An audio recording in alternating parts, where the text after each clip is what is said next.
नमस्कार दोस्तों, जय हिंद, जय भारत, वंदे मातरम। कुचामन डिफेंस एकेडमी के इस डिजिटल प्लेटफॉर्म पर आप सभी का बहुत बहुत भव्य हार्दिक स्वागत, अभिनंदन। मैं मुकेश शर्मा अब आपको पढ़ाने जा रहा हूं हिंदी अभ्यास प्रश्न पत्र एसएससी जीडी से संबंधित। तो चलो दोस्तों, चलते हैं सीधे अपन अपने टॉपिक की ओर। जब तक न विजय हो नींद चैन की त्यागो तुम, संघर्षों का मैदान छोड़ मत भागो तुम, कुछ किए बिना जय जयकार नहीं होती और कोशिश करने वालों की कभी हार नहीं होती। दोस्तों तो लगे रहो, लगातार जुड़े रहो। चलते हैं पहले क्वेश्चन की ओर। पहला क्वेश्चन अपना क्या है, जो देखो अपना जो पहला क्वेश्चन है मेरे दोस्तों वो है, निम्न में से विस्मयादि बोधक अव्यय का उदाहरण कौन सा है। विस्मयादि बोधक अव्यय का उदाहरण बताया भाई, ठीक है। तो कौन सा उदाहरण हो जाएगा विस्मयादि बोधक का? ताकि, वाह, यदि और मानो। तो विस्मयादि बोधक चिन्ह यह होता है, ये कब लगाते हैं? जब हम कोई विस्मय से संबंधित, आश्चर्य, शौक, हर्ष आदि से संबंधित कोई बात कहते हैं, ठीक है। तो वाह क्या कहेंगे? वाह है, इसलिए आंसर बी हो जाएगा। ताकि, यदि, मानो ये सब नहीं आएंगे, वाह हो जाएगा। वाह है ना, वाह क्या शानदार जो है प्रश्न लेकर आए हैं मुकेश जी सर। तो वाह ऐसे विस्मयादि बोधक चिन्ह हो जाएंगे। चलो अगला सवाल देखो क्या बताया है। अगला सवाल है आपका, किस विकल्प में नियत और नियति। देखो नियत, इसकी नियत अच्छी नहीं है और नियति के भरोसे छोड़ दो, मतलब नियति के भरोसे छोड़ दो, मतलब भाग्य के भरोसे छोड़ दो। और इसकी नियत अच्छी नहीं है, या फिर नियत समय पर मैं यहाँ पहुंच जाता हूं। तो नियत मतलब निश्चित समय पर पहुंच जाता हूं। तो उत्तर हो जाएगा आपके बी, निश्चित और भाग्य। विनम्र प्रवाह बांसुरी निर्धारित और भाग्य निर्धारित। तो देखो निर्धारित वगैरह बराबर नहीं है। इस नियत का मतलब निश्चित होता है, सही फिक्स टाइम होता है, और नियति मतलब भाग्य होता है। इसकी नियति में यही लिखा था, ठीक है, ऐसे। चलो अब देखो क्या बताया है। अगला सवाल है, अनुवेश का शाब्दिक अर्थ। अनुवेश का शाब्दिक अर्थ होता है पीछे, है ना। और इसी क्रम में अनुवेश्य, अनुवेश्य का अर्थ क्या हो जाएगा, ठीक है। तो देखो क्या बताया है, इच्छाओं में लिप्त एक शासक विशेष, बगल के घर में रहने वाला और एक ऋषि का नाम। तो दोस्तों थोड़ा सा नया है, हटके है और बहुत ही शानदार है, ठीक है। उत्तर हो जाएगा इसका सी, जो बगल के घर में रहने वाला है उसे अनुवेश्य कहते हैं। जो अपने पड़ोस के घर में रहता है ना, उसे अनुवेश्य भी कहा जाता है। इसलिए अनुवेश्य का मतलब क्या हो जाएगा? जो बगल के घर में रहने वाला है। सी आंसर बिल्कुल सही है। अगला सवाल देखिए क्या बताया मेरे दोस्तों। अगला सवाल जो है वो है, वर्तनी की दृष्टि से कौन सा शब्द अशुद्ध है। कौन सा शब्द अशुद्ध है, किस दृष्टि से? वर्तनी। वर्तनी का मतलब होता है मेरे दोस्तों मात्रा। मात्रा आदि की दृष्टि से कौन सा गलत चल रहा है? लघुतम, तदुपरांत, गुरूपदेश और दोपहरी। देखो ये हो गया तत् प्लस उपरांत, उपरा आधा न और तो उपरांत। अब क्या हो जाएगा? इस तय का द हो जाएगा। द हो जाएगा, शब्द क्या बनेगा? ये तय और तय का बना द, द जब ऊ में मिला तो दू हो गया प, और ये प और ये रा और ये न और ये तय। तदुपरांत तो एकदम सही हो गया है। गुरु उपदेश, देखो ये गुरु है। गुरु वैसे पद में बड़ा होता है लेकिन मात्रा में छोटा होता है। और इधर दे दिया मैंने उपदेश, इधर उपदेश दे दिया मैंने, इधर भी ऊ है और इधर भी ऊ है, दोनों मिले बड़ा ऊ हो गया दोस्तों, बड़ा ऊ हो गया। और शब्द क्या बनेगा? ये गुरु, ये बड़ा ऊ हो गया है, गुरुपदेश। तो इस प्रकार से यहाँ दीर्घ स्वर दीर्घ संधि चल रही है, ठीक है। यहाँ पर जो है व्यंजन संधि चल रही है। तय का द हो गया एक, तय का द पहले का तीसरा, एक का तीन, एक का तीन, एक का तीन। दोपहरी, दो पहरों वाली, ठीक है। तो यहाँ पर देखो ये कह रहा है अशुद्ध कौन सा? तो सीधी सी बात है लघुतम। देखो क्या होता क्या है, एक तो लघु होता है उसमें तम प्रत्यय लगाते हैं तब बनता है लघुतम, ठीक है। और एक लघु तो है, लघु तो है किंतु उत्तम है, उत्तम है। लघु तो है किंतु उत्तम है, तब ये और ऊ मिलके बड़ा हो जाएगा, तब बनेगा आपके ये लघु, लघुतम, ठीक है। अब हम क्या देखते हैं, क्या लघुत्तम ऐसा है? बिल्कुल भी नहीं है। और ये लघुत्तम ऐसा है? बिल्कुल भी नहीं है। इसका मतलब लघुत्तम ये दोनों सही होते हैं। ये लघुत्तम जो दिया वो गलत है, इसलिए इसका आंसर ए हो जाएगा। इसका मतलब होता है सबसे छोटा। लघुत्तम का मतलब होता है सबसे छोटा, सबसे छोटा। लेकिन आपने देखा होगा लघुत्तम समापवर्त्य, महत्तम समापवर्त्य, मतलब जो सबसे छोटा होता है वो लघुत्तम होता है, ठीक है। और ये होता है लघु, मतलब छोटा है लेकिन उत्तम है, छोटा है किंतु उत्तम है, ये है लघुत्तम। यहाँ दीर्घ संधि हुई है, ऊ और ऊ मिलके, बड़ा ऊ ये प्रत्यय है और यहाँ तो दोनों ही शब्द है। यहाँ शब्द में क्या जुड़ा है, यहाँ शब्द में प्रत्यय जुड़ा है। चलो चलते हैं आगे की ओर। पढ़ के कैसा लग रहा है दोस्तों ज़रूर बताना, कमेंट बॉक्स में कमेंट करना है। अगर चैनल पर नए हैं तो सब्सक्राइब कीजिए, वीडियो को लाइक कीजिए, शेयर कीजिए। और ऑनलाइन ऑफलाइन दोनों प्रकार के बैच चालू हो दोस्तों, तो आप संपर्क कर सकते हैं कुचामन डिफेंस एकेडमी से। ठीक है, नंबर वगैरह आपके दिए हुए हैं यहाँ पर, मोबाइल नंबर वगैरह। उसे मेरी उन्नति से खालिस्तान है, उसे मेरी उन्नति से खालिस्तान है, उपयुक्त शब्द से रिक्त स्थान की पूर्ति करो। उसे मेरी उन्नति से क्या है, अब कोई उन्नति होता है तो क्या होता है, ईर्ष्या होती है, द्वेष होता है, स्पर्धा होती है, क्रोध होता है। तो देखो प्राय उन्नति होती है किसी की तो दूसरे व्यक्ति में क्या पैदा होगी, ईर्ष्या। ठीक है, उसमें व्यक्ति जलेगा। तो कईयों को उन्नति से क्या होती है, ईर्ष्या होती है मेरे दोस्तों, क्या होती है, ईर्ष्या।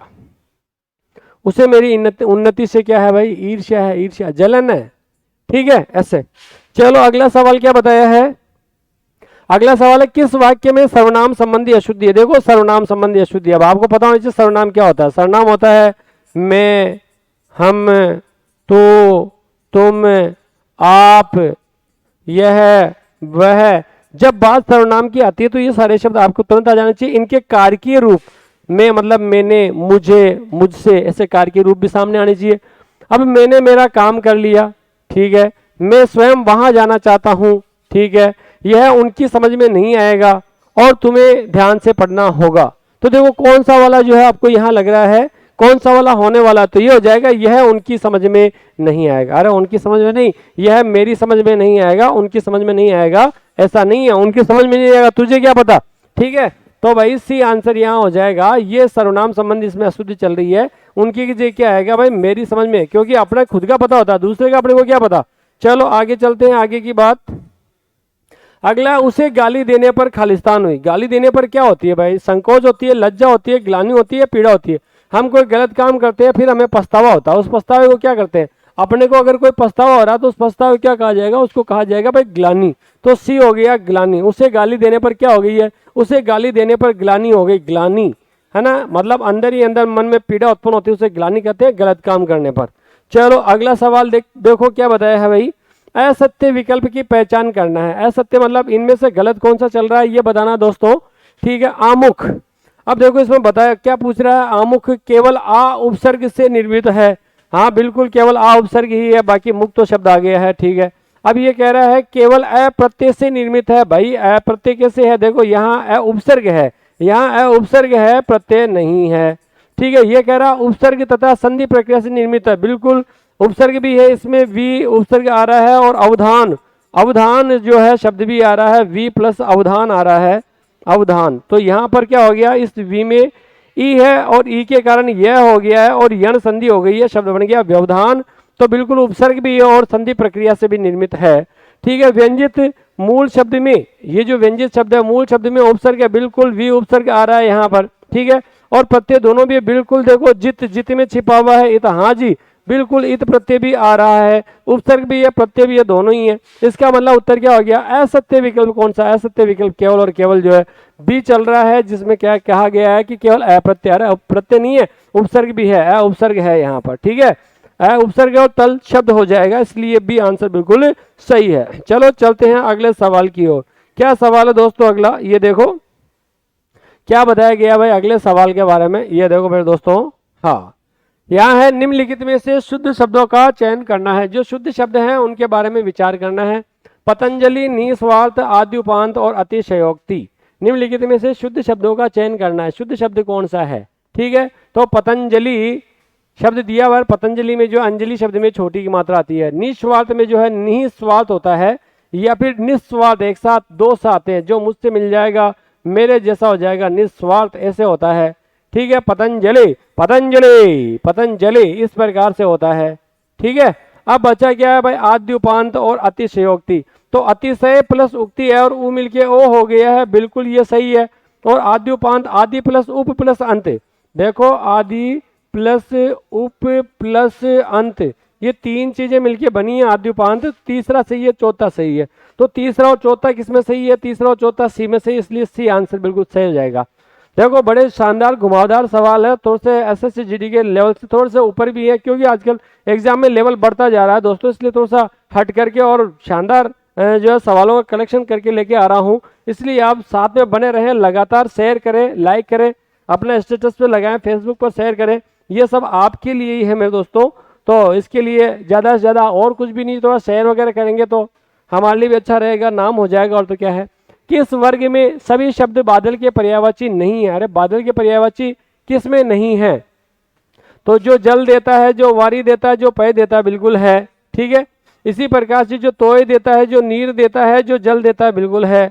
नीर देता है, पय देता है, अंबु मतलब पानी देता है, बिल्कुल है। लेकिन पयो जय, देखो यहाँ जय आ गया, जबकि आता सब में क्या है, देखो सब में दे दे दे दे दे दे चल रहा था, सब में दे चल रहा था, लेकिन यहाँ पर जय होता है, जय का मतलब तो जन्म लेना होता है, इसलिए उत्तर हो जाएगा आपके बी, ठीक है। पयोज जो है वो बादल का पर्यायवाची शब्द नहीं है।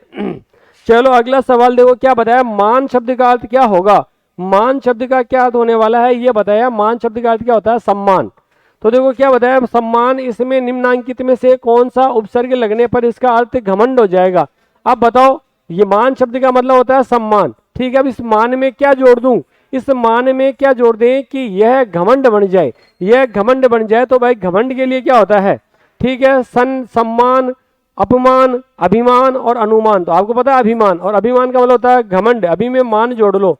आप देखो अभिमान, अपमान, अपमान का मतलब निरादर हो जाएगा, सम्मान, ये सम्मान तो वही सम्मान हो गया, अनुमान, अनुमान तो अंदाज हो गया, तो अभिमान, अभिमान उत्तर एकदम सही हो जाएगा। अभिमान का मतलब थोड़ा सा घमंड टाइप में हो जाता है। चलो, और अभिमान तो आपको पता है रावण का भी नहीं टिका।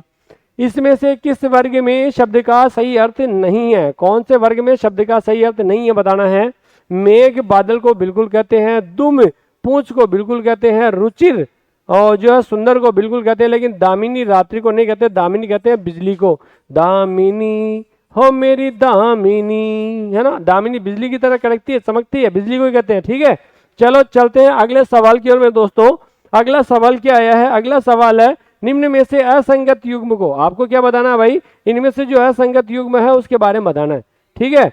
कि निम्न में से जो असंगत युग्म है, मतलब गलत जोड़ा है, उस जोड़े को आपको चयन करना है। मक्खन, मक्खन को नवनीत कहते हैं, गोरस कहते हैं, दधीसार कहते हैं, और मैं माखन नहीं खाया भी कहते हैं, बिल्कुल सही है। मदिरा, मदिरा जो है मध्य है, मद है, कादम्बरी है, वारुणी भी, चलो ये भी देखते हैं, बिल्कुल सही है। मार्ग को पथ कहते हैं, बाट कहते हैं, राह कहते हैं, और तू मेरे गेल पड़ गई है, मतलब मार्ग में साथ हो गई, ये भी सही है। लेकिन बादल को पीपी हरी, जिमूत, नवध्वज नहीं कहते, बलाहक तो कहते हैं भाई, ठीक है। तो सी आंसर बिल्कुल सही हो जाएगा मेरे दोस्तों। तो 13वें में हो गया सी, ये असंगत चल रहा है। चलो अगला देखो क्या बताया भाई। अगला जो है वो आ रहा मेरे दोस्तों, निम्नांकित में से कौन सा वाक्य शुद्ध है?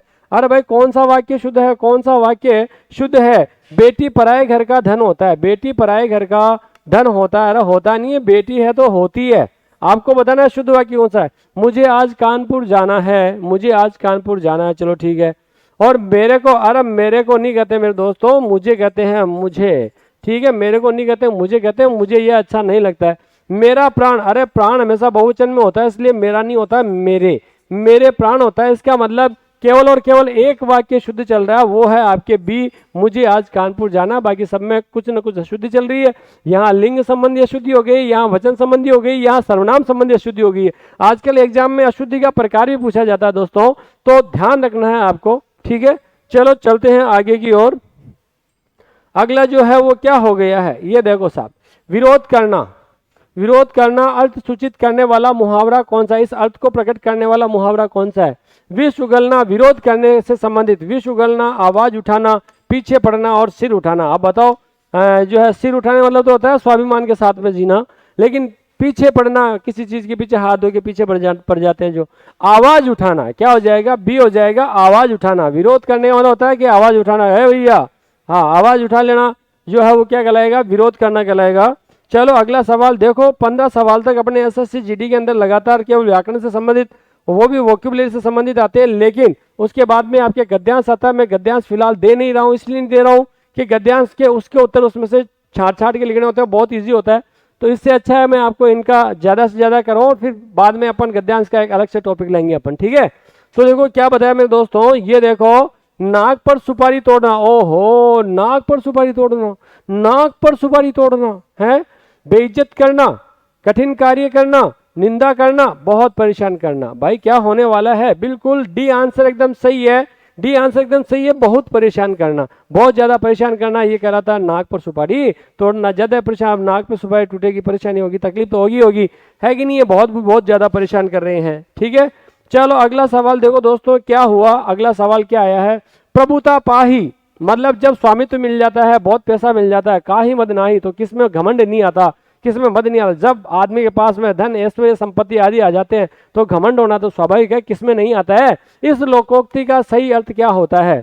मिलजुल कर कार्य करना, उच्च पद प्राप्त करके किसे घमंड नहीं होता, झूठी प्रसिद्धि प्राप्त करना और कार्य के अनुरूप परिणाम न मिलना। तो ये तो आपको आ ही गया होगा कि ऊंचा पद जब प्राप्त हो जाता है, प्रभुता जब मिल जाती है ऊंचा पद प्राप्त करके, किसे घमंड नहीं होता है, किसे मद नहीं होता। मद का मतलब होता है घमंड और प्रभुता का मतलब होता है स्वामित्व। जब स्वामित्व आता है तो घमंड भी आ ही जाता है। ठीक है, ऐसे। चलो अगला सवाल देखो क्या बताया मेरे दोस्तों। अगला सवाल जो है वो है अधोलिखित शब्द युग्मों में कौन सा युग्म असंगत है? इनमें से कौन सा युग्म है जो गलत चल रहा है, त्रुटिपूर्ण चल रहा है? अवधान। अब देखो अवधान जो है वो मनोयोग को कहते हैं, अवदान देन हो गया। ठीक है, अंबुज सागर है और अंबुज सागर को बताया है और अंबुधि कमल को बताया है। अरे भाई ये तो कैसे हो सकता है? कमल में तो जय आता है, ये आएगा नहीं, समुद्र में ये आता है, ये वाला मामला गलत हो गया भाई। ठीक है, अंबुज जो है कमल को कहते हैं और सागर को अंबुधि कहते हैं। यहाँ मामला उल्टा सीधा चल रहा है। कह रहे हैं शब्द युग्मों में कौन सा युग्म असंगत एवं त्रुटिपूर्ण है? एक में गलती चल रही है। ठीक है, किसमें गलती चल रही है? ये तो एकदम सही हो गया, सारे दोनों सही थे। अंगना, अंगना स्त्री को कहते हैं और अंगना, आंगन, खुला आंगन होता ही है। अभय निडर होता है, अभया हरड़ होती है। इसका मतलब उत्तर क्या हो जाएगा? बी आंसर बिल्कुल सही हो जाएगा, क्योंकि अंबुज का मतलब कमल होता है भाई, अंबुज का मतलब कमल होता है और सागर को अंबुधि कहा जाता है। इस यही मामला इधर उल्टा सीधा चल रहा है। ठीक है, अगला सवाल देखो क्या बताया। बहुत शानदार शानदार सवाल है भाई। ठीक है, और एग्जाम में ऐसे बहुत सारे सवाल आए हुए हैं। एक टेस्ट सीरीज वो भी लेके आऊंगा जिसमें आज तक के पेपर्स आपको सॉल्व करवाए हुए हैं, तो जरूर जुड़े रहिएगा और ज्यादा से ज्यादा विद्यार्थियों को जोड़ने की कोशिश करो मेरे दोस्तों। संदीप बहुत अच्छा गाता है, संदीप बहुत अच्छा गाता है, वाक्य में रेखांकित पद कौन सा है भाई? तो बहुत, देखो बहुत आया। अच्छा, अच्छा तो है विशेषण। अच्छा क्या होता है? विशेषण। और जो विशेषण की भी विशेषता बताए उसे क्या कहते हैं? ये अच्छे में भी बहुत मतलब प्रविशेषण हो जाएगा। क्या हो जाएगा? विशेषण, प्रविशेषण हो जाएगा। क्यों हो जाएगा प्रविशेषण? जो विशेषण की भी विशेषता बताए, इसलिए ए आंसर बिल्कुल सही हो जाएगा। संदीप बहुत अच्छा गाता है, गाता है क्रिया है और अच्छा क्रिया विशेषण है। कौन सा वाला? देखो अच्छा, गाता, गाता कैसा भाई? गाता क्रिया है और क्रिया का विशेषण है, इसलिए ये हो जाएगा आपके क्रिया विशेषण। ठीक है, और बहुत क्या हो जाएगा? तो बहुत भाई, हाँ अगर गाता क्रिया नहीं आता तो बहुत जो है प्रविशेषण हो जाता, लेकिन यहाँ पर देखो क्रिया विशेषण चल रहा है, इसलिए प्रक्रिया विशेषण उत्तर होगा भाई इसका। प्रक्रिया विशेषण उत्तर हो जाएगा मेरे दोस्तों। क्या हो जाएगा? इसका उत्तर हो जाएगा आपके प्रक्रिया विशेषण। ये नहीं होगा और उत्तर होगा आपके प्रक्रिया विशेषण हो जाता है। क्रिया विशेषण के पहले लगे वो क्या कहलाता है? प्रक्रिया विशेषण कहलाता है, और विशेषण के पहले लगता है तो प्रविशेषण कहलाता है। बहुत इंपॉर्टेंट शानदार सवाल है, सवाल को हमेशा पूरा पढ़ना है। चलो अगला सवाल देखो क्या बताया है। आज का अंतिम सवाल है। तो देखो दोस्तों क्या बताया, निम्न में से किस लोकोक्ति का भावार्थ सुसंगत नहीं है? किसका भावार्थ सही नहीं है ये बताना है। आंख का अंधा और नाम नैनसुख, मतलब नाम तो बड़ा और गुण एकदम कम होना। ठीक है, ऊंट के मुंह में जीरा, मतलब अत्यल्प संसाधन या सामग्री। तो देखो कौन सा लोकोक्ति का भावार्थ सुसंगत नहीं है? ये तो बिल्कुल सही है। ठीक है, एक सादे सब सदे, मतलब मुख्य कार्य की ओर ध्यान रखना। अगर एक को ढंग से कर लेंगे तो बाकी सब काम से हो जाएंगे, ये भी सही चल रहा है। ठीक है, घर का भेदी लंका ढाए, घर के गुणी व्यक्ति का सम्मान न करना, ये गलत है। घर का भेदी लंका ढाएगा मतलब कुछ अलग ही होता है, मतलब घर के व्यक्तियों की फूट जो है उस घर को ढा देती है, ये होता है। तो उत्तर आपके जो है इसमें डी हो जाएगा। तो यहाँ ए बी सी तीनों सही चल रहे हैं, चौथा गलत है, इसलिए इसका उत्तर डी हो जाएगा। दोस्तों तो कैसा लगा जरूर जो है कमेंट बॉक्स में कमेंट कीजिएगा, और मिलते हैं फिर ब्रेक के बाद में। और ज़्यादा से ज़्यादा जो है जुड़िए और ज़्यादा से ज़्यादा विद्यार्थियों को जोड़िए। जो विद्यार्थी ऑफलाइन पढ़ना चाहते हैं उनका हार्दिक स्वागत है। और यहाँ पर जो है ऑफलाइन में विद्यार्थियों को बहुत अच्छे से जो है फिजिकल वगैरह की भी तैयारी करवाई जा रही है। तो कुचामन डिफेंस एकेडमी आपका हार्दिक स्वागत करता है, अभिनंदन करता है मेरे दोस्तों। मिलते हैं फिर ब्रेक के बाद में। जय हिंद, जय भारत, वंदे मातरम।